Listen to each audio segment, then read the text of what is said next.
There's no doubt we are in the midst of a health crisis and is claiming the lives of people every single day, but is not the health crisis that you're thinking of.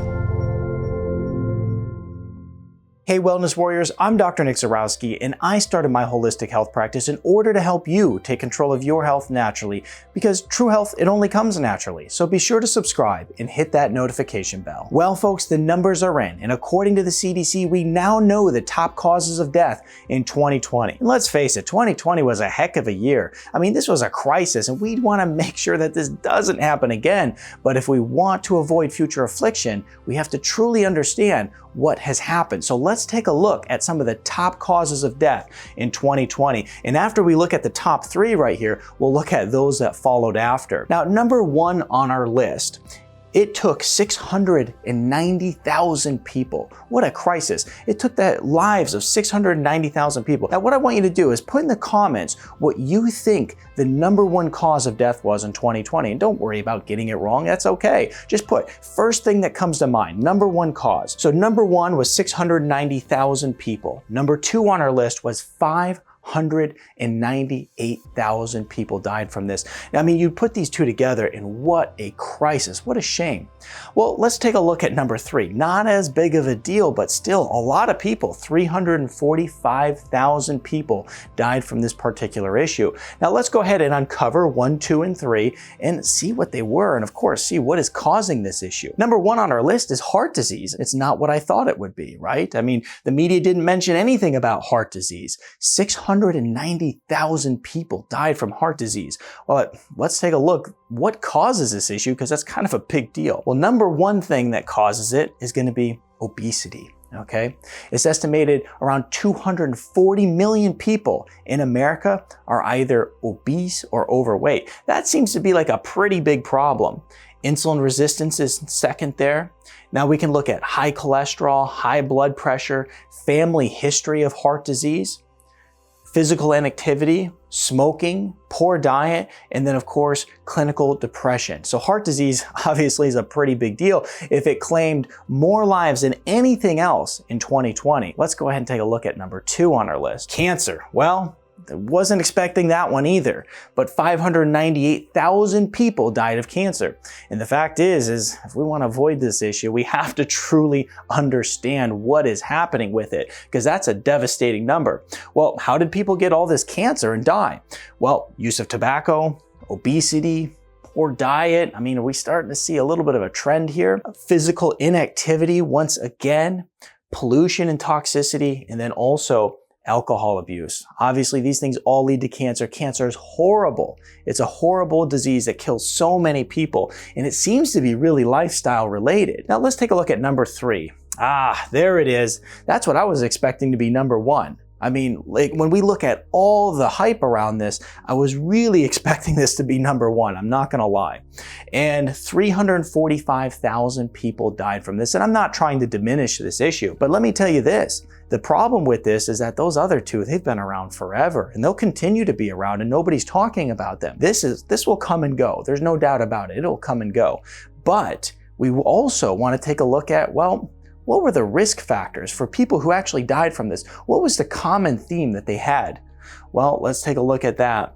Comorbidities. Okay, comorbidities is heart disease, high blood pressure, high cholesterol, obesity, all the things that you would think of, all the horrible diseases that people suffer from today, diabetes type 2 and the insulin resistance. Next is obesity. That one again.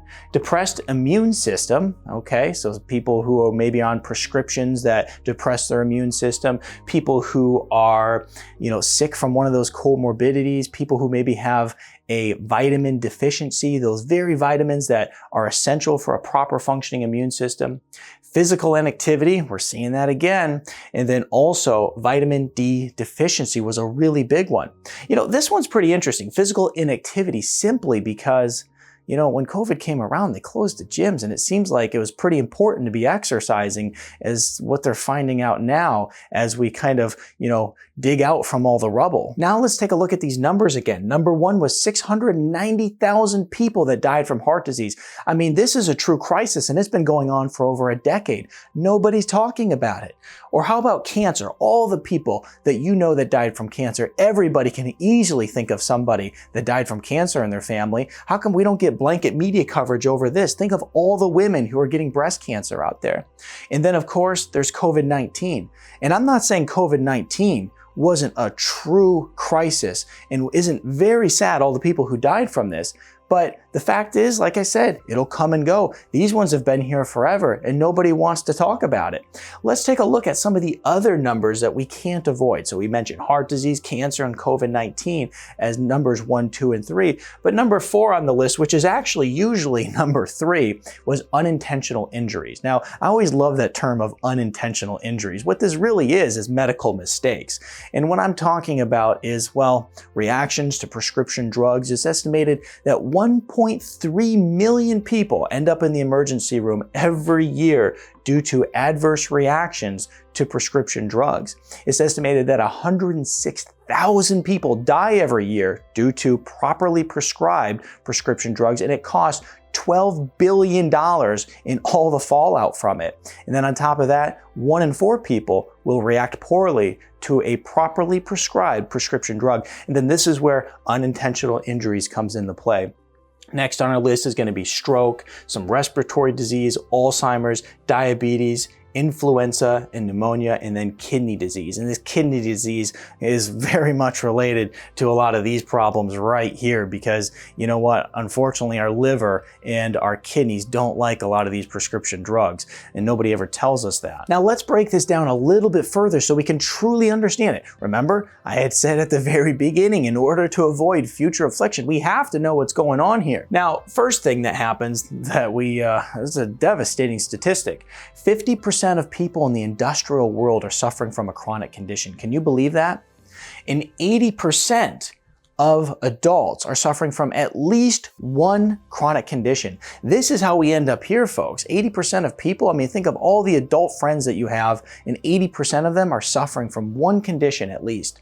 55%, and this is where it just gets worse from here. 55% of all adults are suffering from 2 or more chronic conditions. It's not a wonder how we end up with these problems. Childhood illnesses, because it's not just adults, it's also the children that are suffering greatly. Childhood illnesses have quadrupled over the past 4 decades. Can you believe that? Devastating information. 30% of all spending on healthcare, could you imagine the billions, maybe it's even trillions right now, all that money that's spent on healthcare by the government, 30% of it offers 0 benefit at all. Can you believe that? Unreal.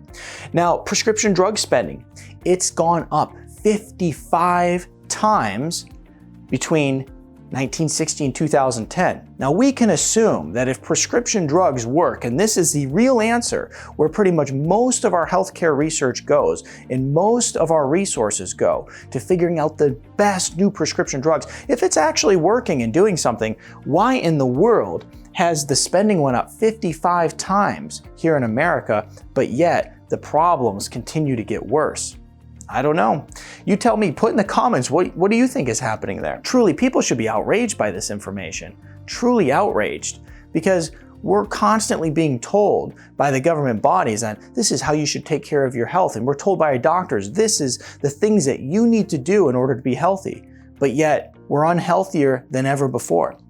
55% of adults are on 4 or more prescription medications. I mean, think of your grandma, your grandpa walking around with that bag of pills. I mean, typically, from what I've seen, it's 10, 12, it's way more than just 4. And 39% of adults are on 5 prescription drugs or more. This is unbelievable. And then all of this I just mentioned, the healthcare spending, the prescription drug spending, all of this stuff, unable to work, unable to pay your bills, these healthcare problems are the #1 cause of all bankruptcy. Corporate bankruptcy, individual bankruptcy, countries going bankrupt. It's the #1 cause. So these issues are a really big deal. Now, the one thing I think we can all agree on is that this is a disaster and we need to find answers and find them quick. Smash that thumbs up button if this gets you fired up and you agree with me on that, because I think that this is wildly unacceptable. But you know what? It begs the question, and it's a question that I went and did research on to find out some of the answers to. Who was captain of this ship? Who allowed this to happen? Why are we in this position? Why didn't our government officials do something? Who was overseeing this? You know who it was? It was the illustrious Dr. Anthony Fauci, who has led the NIH for many of these years and has overseen this and allowed it to happen. This is devastating. And so that's why when I heard that he was running the coronavirus task force, I thought, this isn't good. Look what he did. He created a disaster. Now, is he going to create another one? I'll let you decide in the comments below what you think about that. So let's talk about some things that we can do. First of all, how can we change this? We have to start asking better questions if we want better answers. And when we look at how we can change this, the first thing that we can do is we can stop focusing how to treat somebody who is diseased and how we can come up with new prescription medications, but instead figure out how to prevent disease. If we know, like obesity, 242 million people are either overweight or obese, and this is a major risk factor for people who are going to one day get heart disease or cancer and even have poor outcomes with COVID-19. If we know that to be the case, why are we not acting on that? I mean, this is devastating. So if we want to change this, we have to change our focus, and we have to make sure we're focusing on prevention and not putting all of our money on research for medication that we could sell people and make a lot of money on. I hate to break it to you folks, there's a lot of money in disease, and that's where a lot of the problem is. Now, the next thing here is, well, what's causing the disease? We talked about it. What are the risk factors for heart disease and cancer and COVID and all these other issues? And unintentional errors? I mean, first of all, keeping people out of the hospital system would be a good idea. Keeping people off medication would be a great idea. And also looking at people who are obese and who have inflammatory issues and start helping them walk them back and reverse them naturally would be an ideal way. But of course, the money's not really there to support people doing that. So nobody really has interest, especially these big pharmaceutical companies who fund most of our research. Now, the other thing causing disease is, well, these really poor diets. We talked about that. We saw that physical inactivity along with a really poor diet is really bad for us. So we could do things like, hey, you know what? You got to stop putting all these synthetic chemicals that are made in a lab in the food items on the store shelves and labeling it as a food. I mean, look at the ingredients label next time you're walking through the store, and most of these foods, they in fact are not food at all. It's a synthetic lab-made chemical and it's called food. And that goes in America, which is completely unacceptable. So that's a big change we could make.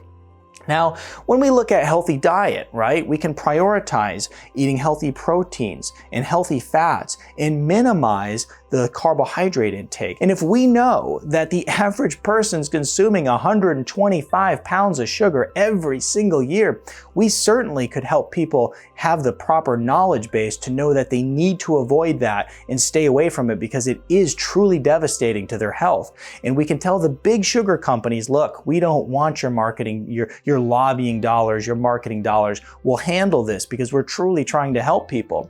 So helping people with a healthy diet is key. And then the exercise. We have to make sure that we're exercising. We don't need a fancy gym membership and fancy clothes and equipment and all that. All you need is 2 legs and some gravity, and you can go really far with that. Just a 30-minute brisk walk a day would literally transform the way that we look at heart disease. It would lower the number so greatly that we'd be blown away.